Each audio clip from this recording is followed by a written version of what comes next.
تعلمون ما حل بإخواننا في فلسطين وما أيضا يجب علينا تجاههم من الدعاء لهم.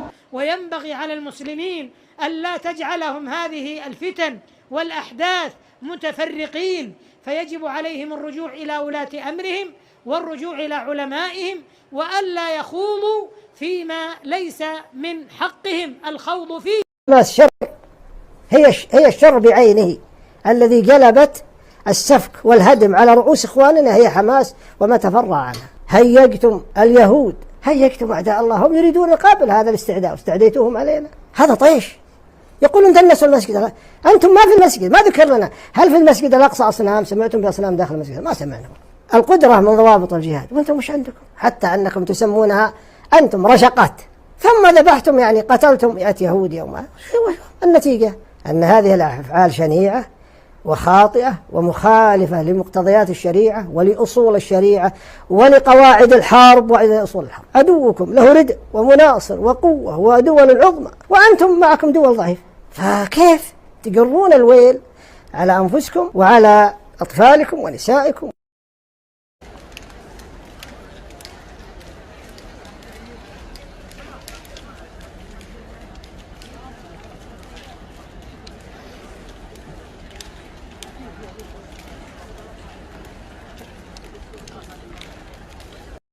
Using economic tools for geopolitical objectives, would you consider using economic tools, the oil price for example, to achieve a ceasefire? Maybe you don't need to answer. Well, first of all, that is not my mandate. That is not my mandate today. Just between us. And I can tell you that that is not on the table today. Saudi Arabia is trying to find peace through peaceful discussions. Chers amis, on reçoit beaucoup de messages comme quoi Mashiach, il arrive. Hier, dans les réseaux, des rabbinim ont cité l'histoire d'un des soldats de Tzahal qui était blessé dans l'Achem à Gaza et qui a fait une mort clinique. Et il est revenu. Et il a raconté qu'il est monté là-haut, il a vu qu'il y avait une grande dispute dans le ciel. Est-ce qu'on amène Mashiach maintenant ou dans quelques semaines? Donc, que ce soit maintenant, Bezrat Hashem, dans quelques semaines, Bezrat Hashem aussi, ça y est, on y est. Deuxième, il y a un grand kabbaliste, peut-être le plus grand kabbaliste américain, dont j'ignore l'identité parce qu'ils n'ont pas voulu dire, qu'il y a une grande communauté en Amérique, qui est venu maintenant en Israël, et il a dit, je reste ici, terminé, je ne repars plus en Amérique, et mets ta communauté, etc., ta maison, Mashiach vient, je reste ici.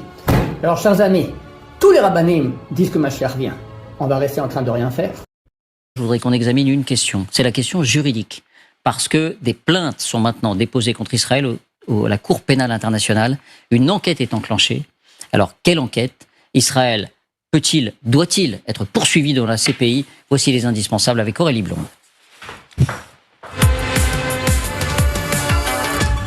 Bonsoir Aurélie. Bonsoir David, bonsoir à tous. Donc cette hypothèse se dessine de plus en plus. Oui, regardez l'image qui l'illustre. Karim Khan, le procureur de la CPI en personne, s'est rendu au poste frontière de Rafah il y a quelques jours. Il n'a pas réussi à entrer à Gaza.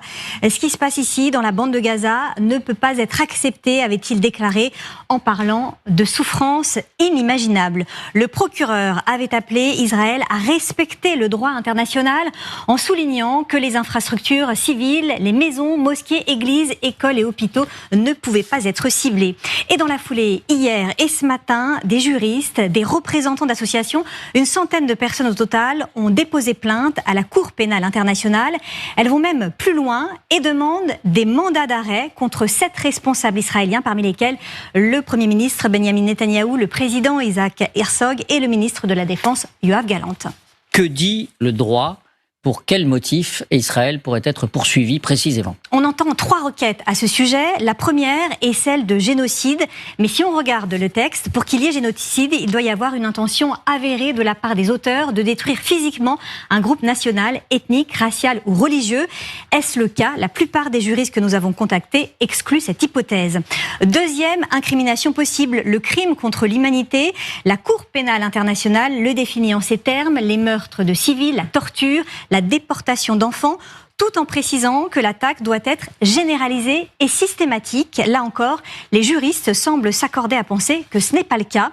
La troisième incrimination possible est celle de crime de guerre. C'est là sans doute le débat le plus sérieux.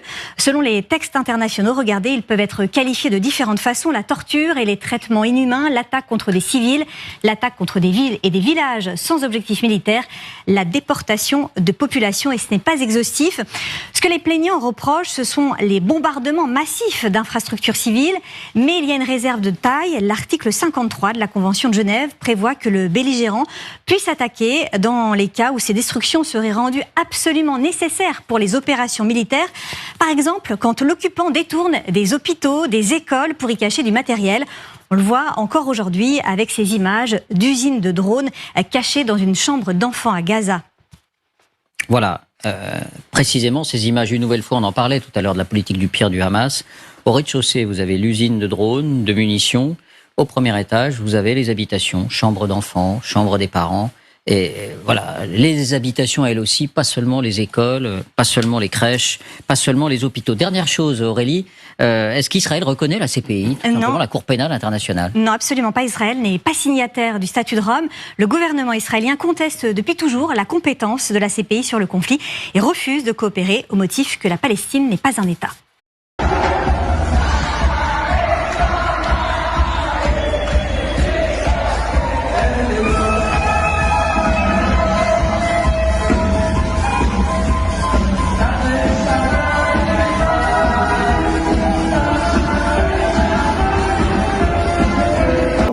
On se fout royalement de la position du Quai d'Orsay. La colonisation est illégale en droit international. On s'en fout, monsieur Bigot.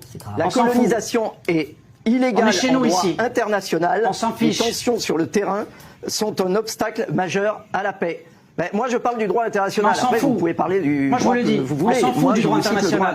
Le droit international ne va pas réécrire l'histoire. David Antonelli s'en fout du monde entier.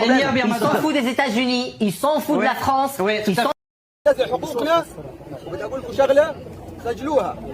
سجلوا الرقم 1111. ايش تفاصيل الرقم 1111؟ بدناش نقولوا هالقيت بيجي في وقت لاحق. سجلوا على مقاومتكم في قطاع غزة، سجلوا على حركة حماس، وسجلوا على كتائب الشهيد عز الدين القسام الرقم 1111. I've struggled to think of what a proportionate response. Proportionality. Proportionate response. I believe that the way that you stop terrorism is with wildly disproportionate response. What the proportionate response? What is a proportionate response? The best recruiter for Hamas is Israel. Let's imagine like a little boy called Rami. He lives in Gaza. He have a horrible life, but it's not that bad. I know he has a cousin in the West Bank. He's living a good life. He wake up in the morning and he found out that he was kidnapped by 3 settlers. He was burned alive by kerosene and he was forced to drink the kerosene. His name was Muhammad Abu Khudayra. Teen was burned alive. All right, you know what? I'm just going to leave. I'm going to find a way to go to Europe. His aunt is a published author and she won a prize in the Frankfurt Book Fair. Her name is Adnaya Shtalib. And now she was cancelled because of what's happened, just because of her Palestinian. His other aunt in America, named Bahia Amawi, she is a speech therapist, and this is close to my heart because of my son. And she was fired because she did not want to sign the government contract that said that you cannot join BDS. This Rami is being approached by him, like, join Hamas, join us, let's go kill Israel. No, I don't want to kill, I'm going to live in Gaza. It's a life, but 97% of water is not good for human consumption. Half of the population are anemic. Even the is not being treated, and it goes into the shores of Israel. It's like, oh, that's horrible. And he wakes up in the morning. He doesn't think about killing Jews the first thing in the morning. He thinks about being there at 5 o'clock at the first 50 people in the line for bread, because if he doesn't, he will miss the food for his family. And he goes back and he finds a message saying that we are going to bomb your house. He comes back, he loses his whole family. Now tell me, what is a proportionate response for that? I don't know.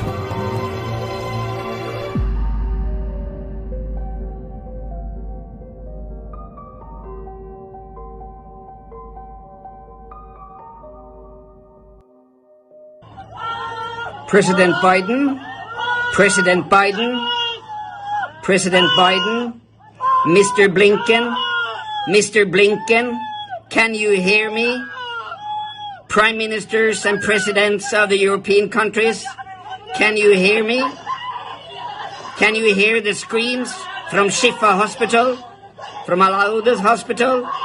Can you hear the screams from innocent people, refugees, sheltering, trying to find a safe place, being bombed by the Israeli attack forces this morning inside the hospital?